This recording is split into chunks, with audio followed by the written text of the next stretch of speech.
Hola, saludos desde Barcelona, España, a todos mis amigos de Argentina, América y especialmente a los compañeros de la Universidad de La Plata, de la Fundación FUDIT, mi co-chairman en este panel, doctor Tanús, y mi amigo Clemente Raimondi.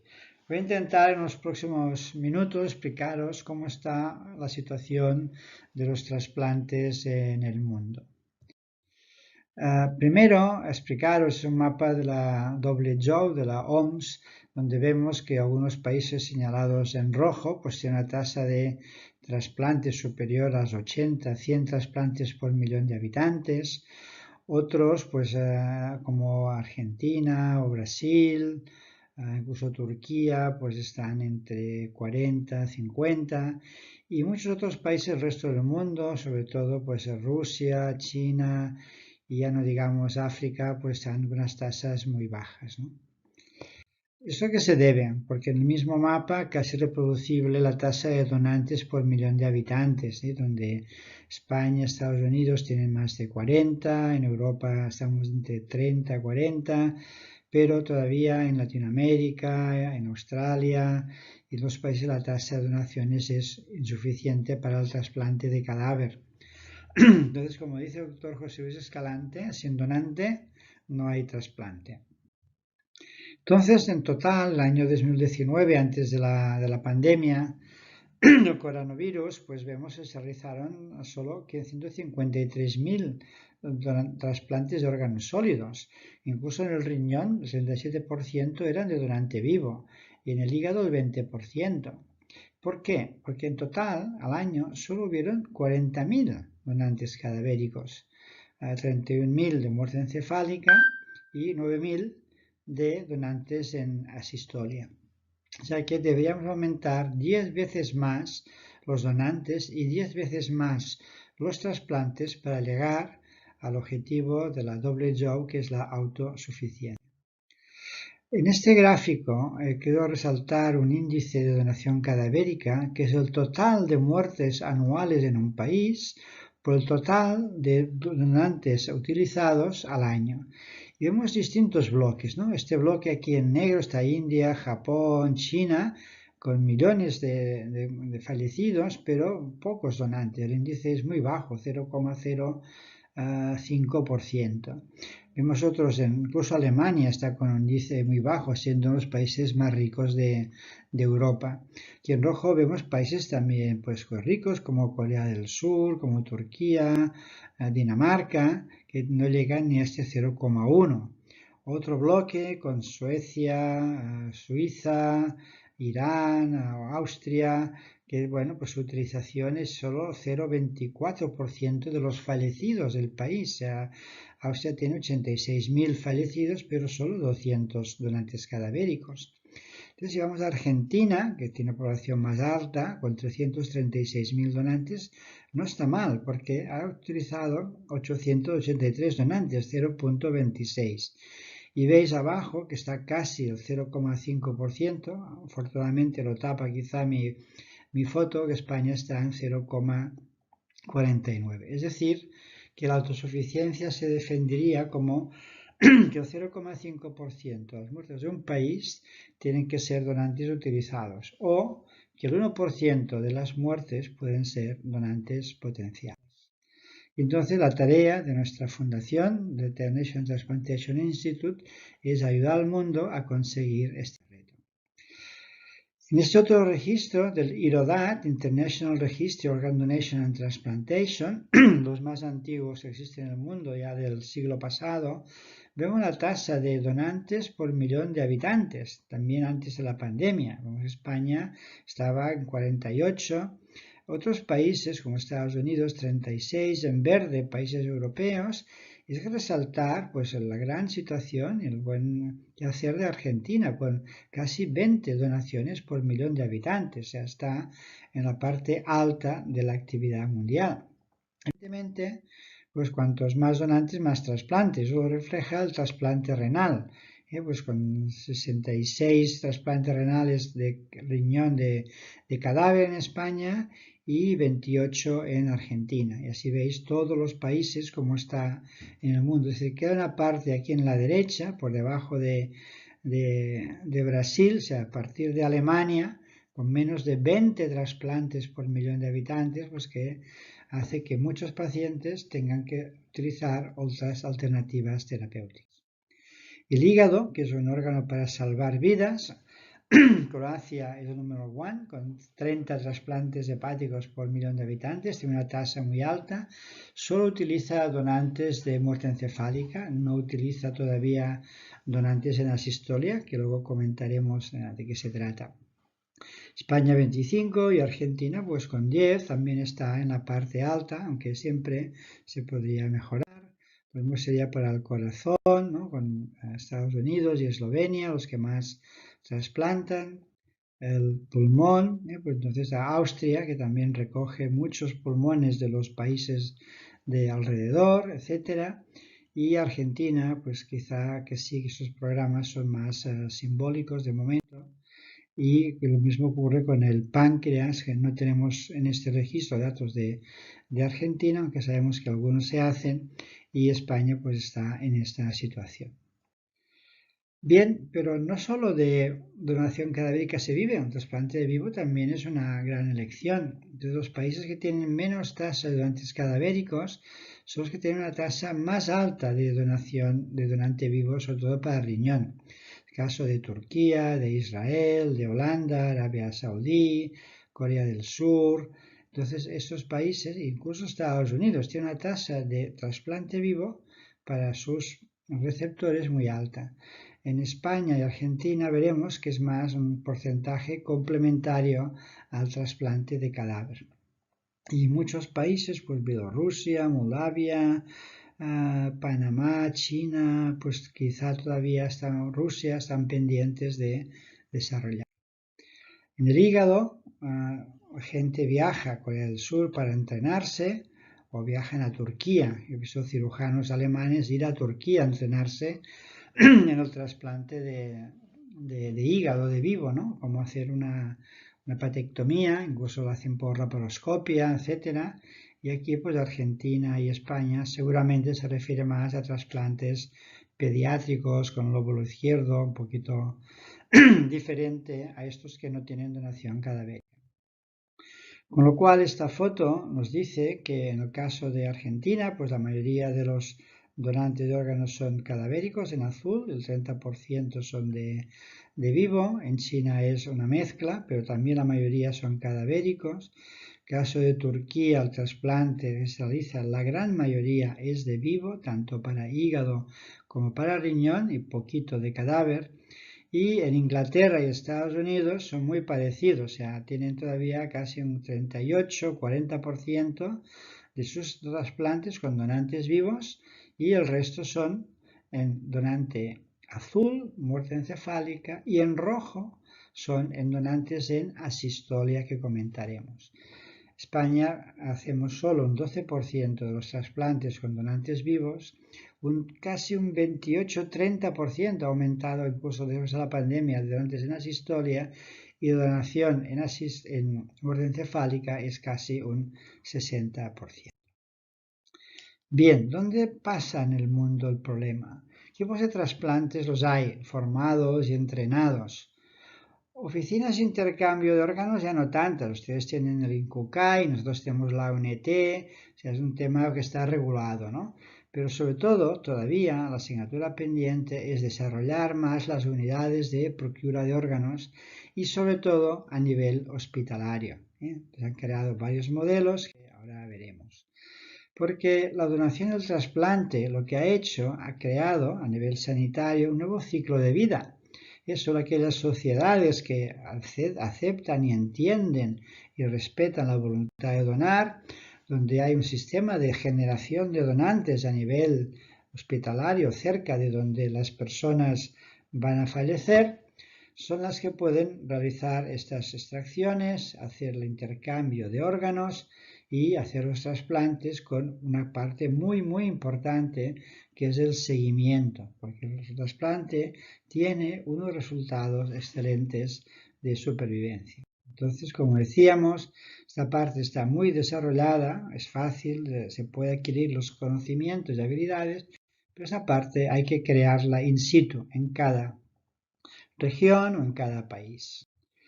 Entonces, los modelos parten de una iniciativa de los equipos de trasplante, que fueron los pioneros en los 50, en los 60, en ser los responsables de buscar los donantes. Pero ya en Estados Unidos crearon unas unidades independientes de los hospitales de trasplante encargadas de esto con muy buenos resultados. Y en España, pues en el año 85 creamos la primera unidad, TPM, en el Hospital Clínico de Barcelona, que es una unidad de obtención de órganos intrahospitalarios, o sea, son personal del propio hospital. Entonces, este TPM, este procurador para el trasplante, este manager, pues tiene que crear los servicios, los procesos, etcétera. Pues su trabajo es fácil, ¿no? Es buscar todos los fallecidos que pueden ser criterios de donación e intentar luego hacer la distribución a los receptores más adecuados. Entonces, en el año 1987, Luis Comas, paciente en diálisis y en lista de espera, que estaba en la Asociación de Pacientes Renales de Cataluña, hace una entrevista y Martí, ¿cómo tú crees, Maña? ¿Cómo crees tú que tienen que ser los encargados de la donación? Y mira, yo en la cabeza, como soy anestesiólogo, le pondría anestesia y reanimación, ¿no? Reanimatore en italiano, muchos hay. El corazón en España, como en Argentina, mucho terapista, pues donde la gente entubada y ventilada es en estos sitios. Yo creo que eso sigue siendo todavía verdad hoy en el año 22. Pero lo que sí que es importante, y hemos tenido varias visitas en la zona del Cucaiba, con Clemente, con esto, entender que el hospital debe participar de la donación cadavérica, que es su visión. No tan solo tratar pacientes, sino con los cadáveres intentar generar órganos. La segunda parte es nuestros colegas, que cualquier hoy profesional de la salud, su misión delante de un fallecimiento es informar a los responsables, sea el Cucaiba, sea el INCUCAI, sea el curo de trasplantes, para la posible donación de órganos y tejidos. Perdonadme la voz, pero vengo de un resfriado de este fin de semana terrible. Entonces, ¿cómo armamos esta estructura de la unidad de obtención de órganos hospitalaria? Pues bueno, los recursos vienen del Ministerio de Sanidad, da su presupuesto a la región en España y la región compensa al hospital dependiendo de su actividad en obtención de órganos y tejidos o por el número de trasplantes. Y este hospital universitario con esta unidad de obtención de órganos puede dar soporte a otros hospitales con menos potencialidad, ya sea porque vamos a este hospital, porque es frecuente la activación de procesos de donación, hacer las retiradas que dicen ustedes, creo, y sino también hospitales con menos actividad donde podemos hacer todo el proceso de identificación, evaluación, diagnóstico de la muerte y familia y luego podemos trasladar con la unidad medicalizada al hospital para la extracción. Es una cosa quizá más en boga hoy en día, que es centralizar los procesos de extracción en centros destinados para esto, como un retrieval center.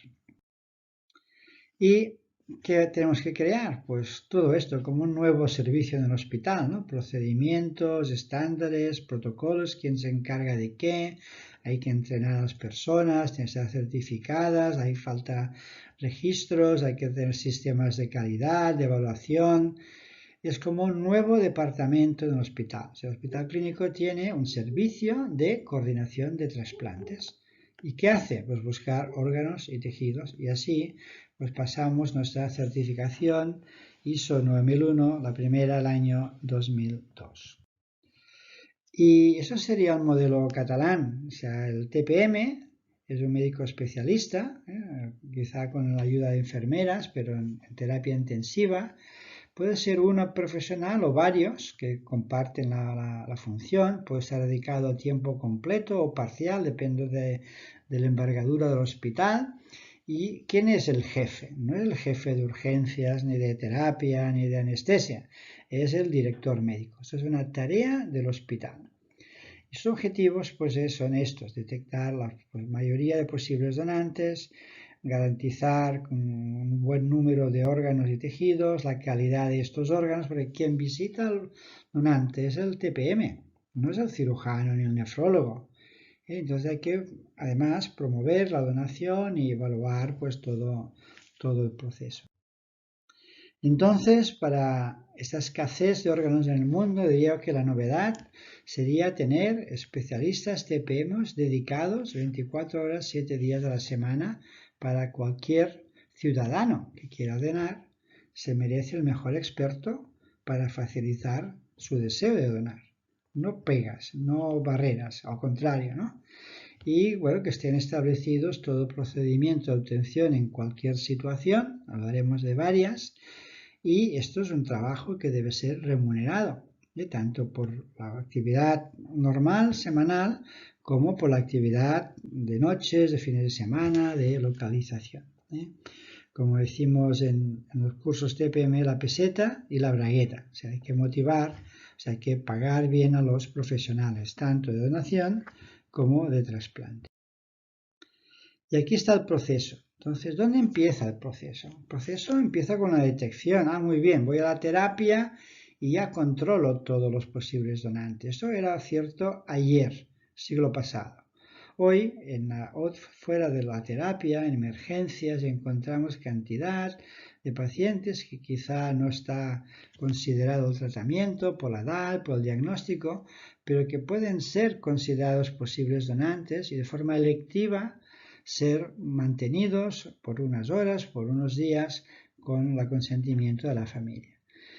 En nuestro hospital, en el año 86, también empezamos un programa de pacientes que morían fuera del hospital, que mueren fuera del hospital, y por qué no, aunque lleguen con paro cardíaco y declarados muertos, pueden ser considerados donantes que llamamos en asistolia.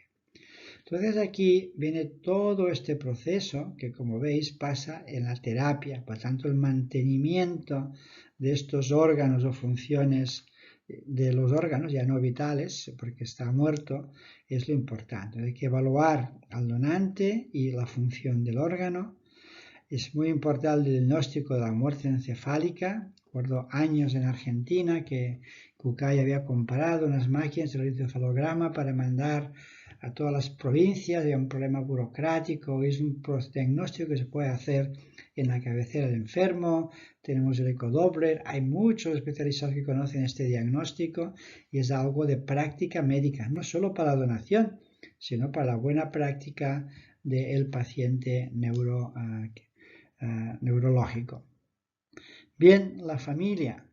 Sí que pueden venir de fuera a entrevistar a la familia, pero de dentro sabremos más, comunicarles las malas noticias, entender a la familia, saber cuántos miembros son, etcétera, etcétera. O sea que nuestra práctica, al menos en España y en muchos países, es más basada en el hospital que no expertos de fuera.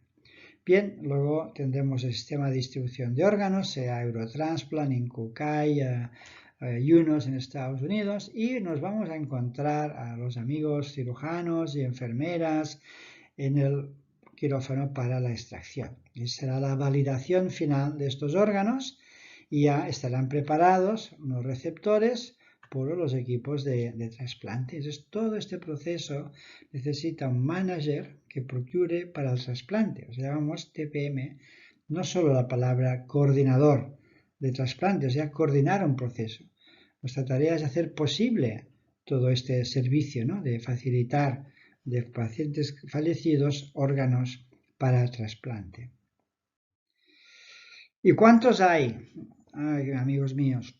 Entonces sí, en la UCI, pues el 10 o 15% de las muertes en la UCI pues son considerados posibles donantes. Sobre todo una UCI neuroquirúrgica será más alto, que es una UCI cardiológica. Pero también, ¿cuántos muertos hay en tu hospital? Pregunto aquí a los alumnos y lo podemos discutir en el debate. ¿Sabéis cuántos? A ver si lo sabéis el próximo día. Porque un 3 o un 5% de las muertes de vuestro hospital son posibles donantes potenciales, ¿no? Y si vais a urgencias, que son pacientes a veces no registrados en el sistema del hospital, o solían no estarlo, el 8% de los allí fallecidos, a la llegada o allí o antes de ingresar en un hospital, también son donantes potenciales. Y encontramos, y os veré en otra diapositiva, que el 5% de las muertes, sobre todo cardíacas, fuera del hospital, pueden ser considerados donantes potenciales en asistolia. Finalizado todo el proceso, una buena tasa de conversión sería que el 50 al 70% de todos estos donantes potenciales acabaran siendo órganos utilizados. Bien, este es un paper ya del año 2011, pero creo que tiene actualidad, que es el camino para la donación, y publicamos pues con varias gente de todo el mundo, y sobre todo Francis Del Mónico y Beatriz Domínguez. Y entonces, ¿dónde empieza el tema? ¿No? Con un posible donante, que es un paciente que tiene una lesión cerebral grave o un fallo circulatorio terrible, y aquí hay que empezar a sospechar, porque cuando ya clínicamente es sospechoso que está en criterios de muerte, ya es un donante potencial. Si además podemos valorar sus condiciones médicas como está, pues será un donante elegible, porque tiene órganos que pueden servir. Y si ya obtenemos el consentimiento de la familia y todos los procesos legales, será un donante que podrá ir al quirófano para intentar hacer la extracción y llamaremos actua. Pero lo que queremos no solo sacar órganos, sino que se trasplanten, y así les llamaremos utilized donor. Entonces esa nomenclatura internacional es importante, que es un possible donor, lo que es un donante potencial, eligible, actual y utilized. ¿Y qué hay aquí en el centro? Todas las pegas que no nos llevan al resultado final. Fallo en la identificación, paro cardíaco por mal mantenimiento, condiciones médicas no buenas, problemas histológicos anatómicos, inadecuada perfusión de los órganos de trombosis, etcétera, ¿no? O sea, entonces yo diría que la clave sería pues tener estos expertos en el mundo, en cada hospital, llamo TPM, en castellano es muy fácil. ¿Quién es un TPM? No es un transplant por curar manos, no. Es un tío o una tía de puta madre, porque ¿qué hace? Es que de los posibles donantes convierte en órganos para salvar vidas. Y hay un camino, hoy en Argentina es el de la muerte encefálica, y hay otro camino para mañana, que es el de donante en asistolia, o donation after circulatory death, que también veremos. ¿Por qué? Porque cada día tenemos menos donantes ideales de criterio estándar, porque hay menos accidentes de circulación. En España solo el 4% de las donaciones son por cateterismo craneoencefálico por accidente de circulación. Tenemos más comorbilidades, la gente son más edad, aunque utilizamos donantes de 60, 70, 80 años, no hay límite de edad ya para la donación de los órganos, es órgano funcionante, pero quizá cuando hay un paro cardíaco ya se debe descartar la donación o todavía podríamos utilizarlo. Y aquí es donde os quiero llamar la atención, ¿no? Del año 2019 murieron en el mundo 55 millones de personas. ¿Quién puede ser donante? Mira, accidentes de tráfico, pero son solo el 2,3% de las muertes. Donantes en muerte encefálica, 1,2 millones. Quizá enfermedades respiratorias, otro porcentaje. Pero la gran mayoría, hay unas enfermedades transmisibles que vamos a descartar, 10 millones de personas, pero la gran mayoría, el 27% de las muertes globales, son enfermedades cardiovasculares, o porque hay un proceso cerebrovascular, y estos ya los estamos utilizando, accidentes vasculares cerebrales, etcétera, y pueden ser en muerte encefálica o en asistolia, pero hay la gran mayoría, 8 millones, son pacientes que mueren fuera del hospital con una cardiopatía isquémica. Será la primera etiología de muerte, sobre todo en hombres en el mundo. Entonces mi director médico, doctor Josep Brugada, de la famosa tríada de Brugada, decía: Martí, ¿para qué estás buscando tanto traumático si tienes cantidad de pacientes con este diagnóstico, ¿no? Y así, bueno, pues publicamos con Francis Del Mónico y otros colegas que es la oportunidad que hay después del paro circulatorio en el mundo para la donación. Y aquí vemos el mismo gráfico del IRODAT. En rojo hemos resaltado qué porcentaje de donantes son en asistolia. Y vemos que en el mundo la mayoría de países en azul hacen donante hasta muerte encefálica, pero poquitos están haciendo donante en asistolia. Y es una fuente importante, al menos en España y en Bélgica y en Inglaterra. Y en Holanda. En Holanda es peor porque hacen más parada cardíaca que muerte encefálica, pero contemplarlo como una posibilidad mundial para aumentar la donación. Entonces, ¿qué pasa? Que los donantes ya no están solo en el hospital, sino que una muerte fuera del hospital, en La Plata, en Buenos Aires, Córdoba o donde sea, o Mendoza, o un paro cardíaco fuera del hospital, es atendido, asistido y transportado al hospital. Nunca vamos a hacer ninguna maniobra para la donación fuera del hospital. Entonces, una vez este cuerpo o fallecido se trata de reanimar, pero finalmente es imposible y se diagnostica la muerte y se certifica, tenemos la posibilidad de armar unas técnicas de preservación que quizá podrían salvar el daño isquémico que hayan sufrido en todo este proceso, desde el paro cardíaco hasta la certificación de muerte o hasta la perfusión. Y luego podríamos extraer estos órganos. El tema más frecuente es lo que llaman pues, el paro, donación asistolia controlada, que también tiene otro problema, que es la limitación del esfuerzo terapéutico en las terapias. Y esto, según mis conocimientos, en muchas partes del mundo no se hace. En América, en Asia, en España hasta hace 10 años no lo practicábamos de forma regular, se hace de otras formas, pero si hay limitación del esfuerzo terapéutico, porque el paciente lo quiere, la familia lo acepta, se podría combinar la limitación del esfuerzo terapéutico con la donación de órganos, y entonces seríamos lo que llamamos Maastricht 3 o donación controlada en asistolia.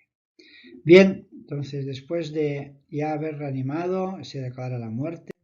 Vamos a informar a la familia que su fallecido, su familiar ha fallecido, duro, grave, lloran, pero rápido, entienden fácil que está muerto.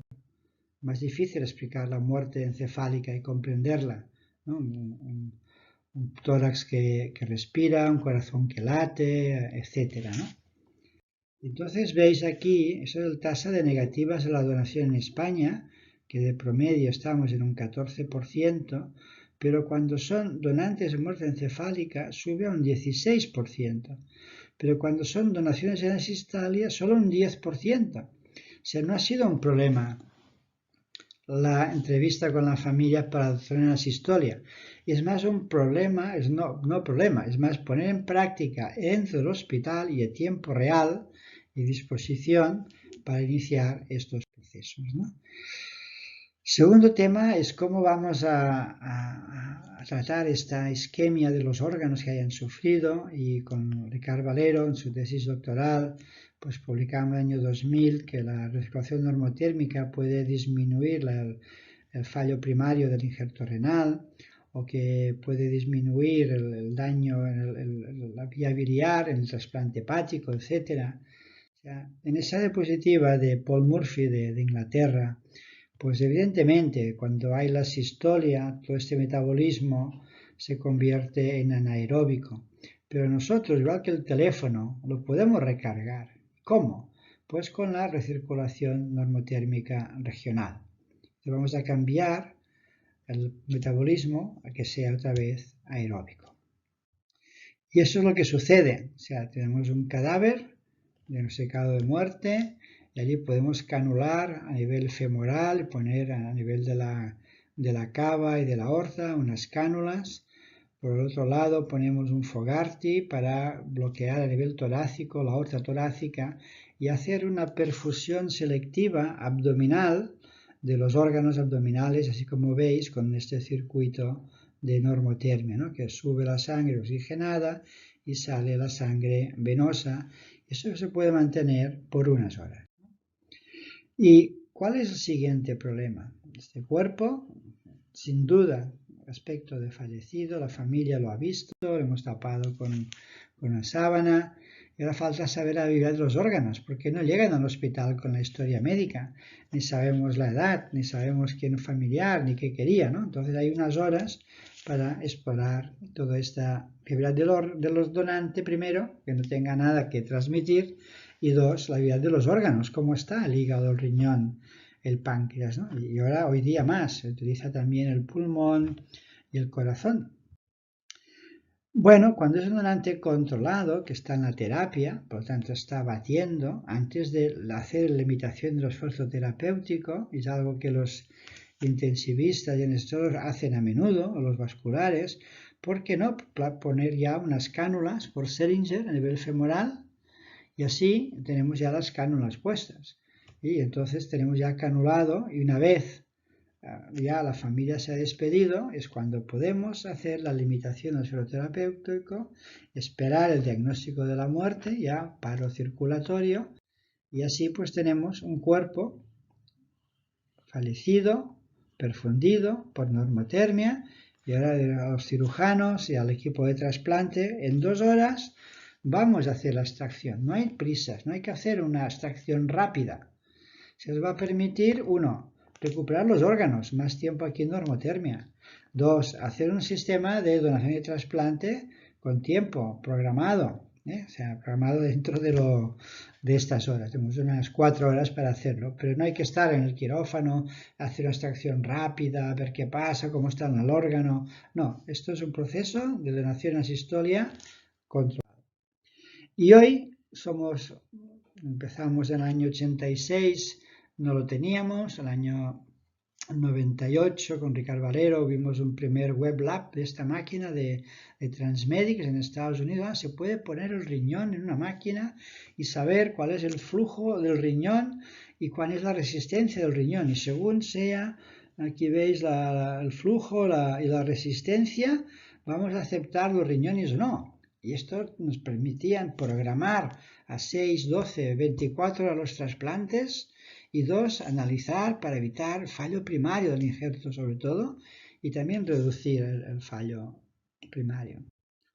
Entonces, según Federico Oppenheimer, nefrólogo de Hospital Clínico, a 10 años, en azul, veis que estos riñones de donantes de la calle, donors from the street, jóvenes, menores de 50 años, tienen una sobrevivencia superior a los donantes de muerte encefálica del hospital, porque solamente eran mayores, 60, 70 años, días en ventilación, comorbilidades, etc. O sea que es una alternativa el utilizar riñones de donantes en asistolia por isquemia cardíaca.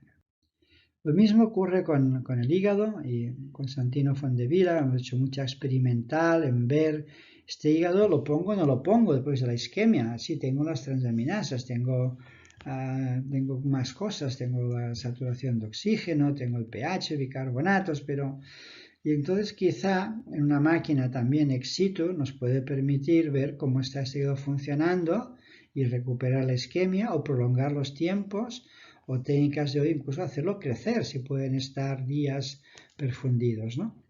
Entonces vemos como que este hígado pues llega a producir pues bilirrubina, y entonces permitirá programar bien el trasplante. Bueno, entonces veis a la izquierda un hígado experimental de 90 minutos de isquemia y 4 horas en líquido frío, ¿no? En cambio, si se hace 1 hora de circulación normotérmica en el animal y 4 horas de ex situ, estos hígados pues son trasplantados y recuperados, ¿no?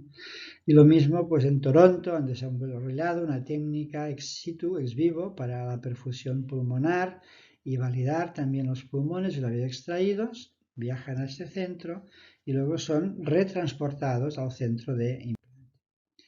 Y Peter MacDonald en Sydney, Australia, empezó a utilizar también corazones con 7 horas de isquemia desde la extracción hasta el implante del norte de Australia, Darwin hasta Sydney, y tiene estas ventajas, ¿no? de que permite la viabilidad del transporte, expandir los criterios y recuperar la isquemia caliente, ¿no? Bien, entonces esta diapositiva os decía antes, pues fijaros que pues España tiene 16 donantes por millón en asistolia, Francia tiene 10, Inglaterra 10, Holanda 8, Estados Unidos 7. O sea, esperemos que más países se puedan ir sumando porque es una alternativa terapéutica, ¿no? Y entonces nuestro hospital, que empezamos en 85-86, los primeros casos en azul de donantes de la calle, cuando se empezó en España a implementar la limitación esferoterapéutica en todas las UCIs, el programa en asistolia controlada ha crecido muchísimo. Y el hospital clínico pues, es uno de los que tiene más donantes en asistolia cada año en el país. Y fijaros, esto es de la pandemia, del año 21, del año pasado. Entonces, hubieron en verde 14 donantes por millón de habitantes de asistolia. Hubieron 26 de muerte encefálica. O sea, si España no tuviera el programa en asistolia, ahora estaríamos con 26 donaciones por millón de habitantes. Ya estamos ya pues en 38. O sea, ha sido un programa que ha salvado pues, la falta de órganos. ¿Y qué ha permitido?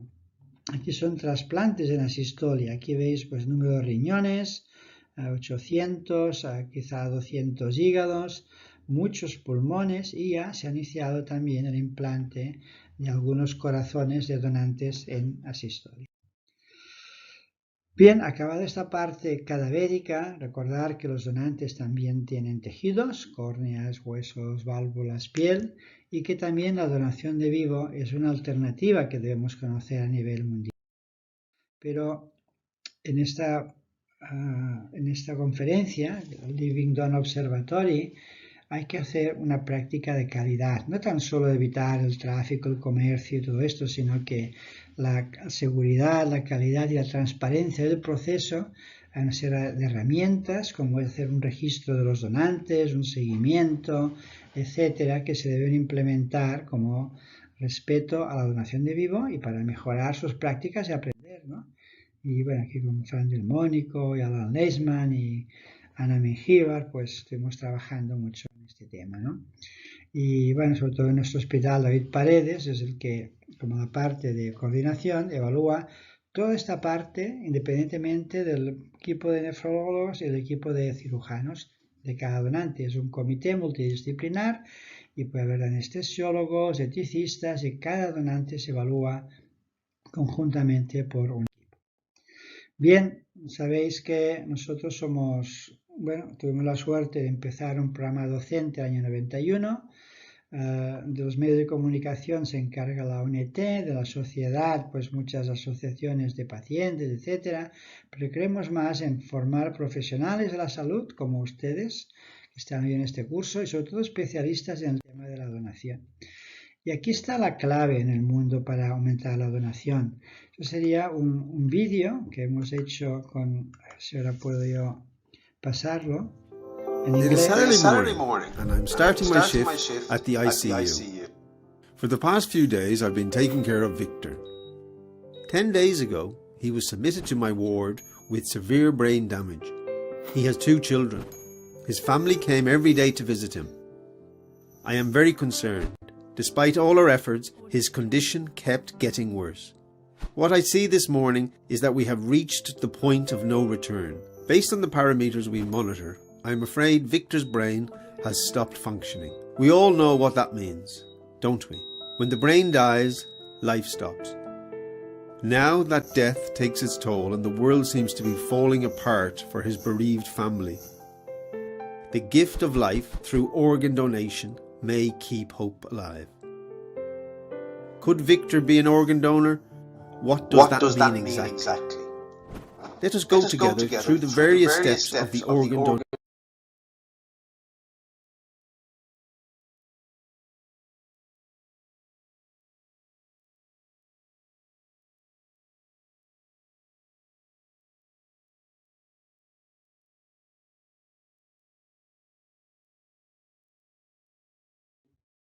Yo creo que si ustedes en este curso pueden entender este punto, es la clave para la donación en el mundo.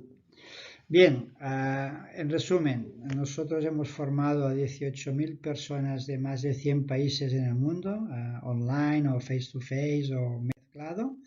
Tenemos la metodología docente que sigue también la Universidad de La Plata, con prácticas, simulaciones y acción. La pandemia nos ha llevado a desarrollar juegos y esto es un hospital virtual donde puedes encontrar a los donantes, al laboratorio de inmunología, a todos, y sí tenemos que hacerlo online, si no, estos 2 años no nos podemos ver. Existe un programa máster con sus módulos de procuración de órganos, sus módulos de leadership y management, de bancos de tejidos y también de trasplante por la Universidad de Barcelona. Y lo que hemos resaltado es el impacto que tuvo. Y creo que lo tuvo también en Argentina cuando visitamos 93 y 94, con la nueva creación del INCUCAI en la aumentación de los donantes, y que ha seguido hasta hoy con estos 20 donantes que tiene Argentina y muchos profesionales formados, ¿no? Entonces, España, puedo decir que en azul estas barras, el número de personas entrenadas, más de 1.600, y que la tasa de donantes ha aumentado. Los países vecinos como son Italia, Portugal, Eslovenia, Croacia y otros también estamos haciendo formación, pero también en Asia, en Tailandia, en China, con formación ha habido más donantes, en Oriente Medio, en Irán, y últimamente en Emiratos Árabes Unidos, que no había donaciones. Y entonces hemos aprendido de ellos nuevos modelos de organizarse, no solo el modelo español. En Irán encontramos que había una unidad de donación en cada hospital universitario. En Teherán tienen más de un donante al día en cada OPO. En China también crearon equipos independientes de los programas de trasplantes dentro del hospital. Y en Emiratos es una mezcla, ¿no? Hay una OPO que cubre los hospitales, pero intentando que haya gente dentro del hospital. Y ya conocemos pues el modelo de Argentina y sus posibles evoluciones, ¿no? Entonces, para acabar, ¿cuál sería la tasa, el final de esto, ¿no? Pues bueno, depende de la tasa de donantes, mi lista de espera va a subir o bajar y yo puedo hacer más trasplantes, ¿no? Entonces, esta diapositiva es European Registry of Dialysis y Transplantation, donde los países informan del número de trasplantes renales, cadavérico y vivo, por millón de habitantes de año. ¿Veis cómo está España? Bueno, yo no la veo porque está tapada por la foto, pero son unos 75. Y aquí por comunidades, y veis que la región de Barcelona, Cataluña, pues realizó el año 2000 102 trasplantes renales por millón de habitantes. Y esto es el mérito de todos, cirujanos, nefrólogos, TPMs, enfermeras, anestesiólogos, etc. ¿Por qué? Porque la incidencia de fracaso renal está en 1.249 casos al año en nuestra comunidad, pero el 7% ya se trasplantan preemptive, antes de la diálisis. Y del total, de la prevalencia, del total de los 10.000 pacientes que tenemos en Cataluña, sobre 7 millones de habitantes con fracaso renal, la mayoría, el 55%, están trasplantados. Y esto ahorra dinero, mejora la calidad de vida y disminuye la mortalidad. La supervivencia del injerto pues es fantástica, como siempre, a 1, 5 y 10 años, como ustedes también practican. Y España, pues bueno, sigue con la COVID, bajó algo la donación, hemos recuperado ahora 40 por millón, de 50 que veníamos. Todas las regiones de España son 17, promedio es 40 por millón el año 21. Baleares 46, Canarias 44, el norte de España 50, 70, o sea, pero todas están produciendo una gran cantidad de donantes. Y esto ha permitido pues, que hagamos el año pasado 4.700 trasplantes de órganos, más de 100 por millón de habitantes, es la autosuficiencia, ¿no? O sea, pues somos 47 millones de habitantes más o menos. La supervivencia de todos los órganos es excelente, el riñón, el hígado, el corazón, el pulmón y el páncreas. sea, al año están en el 80 y a los 2 años 70, 80, a los 5 años, ¿no?